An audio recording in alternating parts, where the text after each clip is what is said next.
দেখুন কিভাবে একটা মা দুর্গাকে রাস্তার ধারে বসিয়ে রেখে দেওয়া হয়েছে প্লাস্টিকে মুড়ে, যেন কফিনে মুড়ে মা দুর্গাকে এখানে বসিয়ে রাখা হয়েছে। কোথায় না বিসর্জনের কার্নিভালে নিয়ে যাওয়ার জন্য।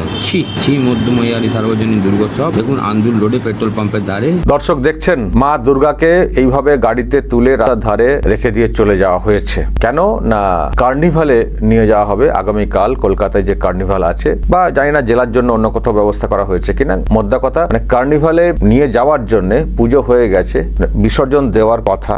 তো সেখানে বিসর্জন না দিয়ে মানে মণ্ডপে না রেখে রাস্তার ধারে ফেলে দিয়ে, মানে এটা ফেলে দিয়ে চলে যাওয়াই বলবো, মানে একেবারে কার্যত সেই কাফন বন্দি করে যে ব্যক্তি ভিডিও করেছেন তিনি এই কথাটাই বলছেন, যে বলে একেবারে রাস্তার ধারে রেখে দিয়ে চলে গেছেন। পুজো কমিটির কোনো লোকজন তো নেই, গাড়িতে তুলে রেডি করে রাখা হয়েছে কার্নিভালে নিয়ে যাওয়া। মানে কার্নিভালটা আগে, কিন্তু পুজোর যে মাহাত্ম্য, যে আধ্যাত্মিক যে রীতি, সেই সব ফলো করার কোনো প্রয়োজন নেই। আচ্ছা এইরকম কি করা যায় যে পুজো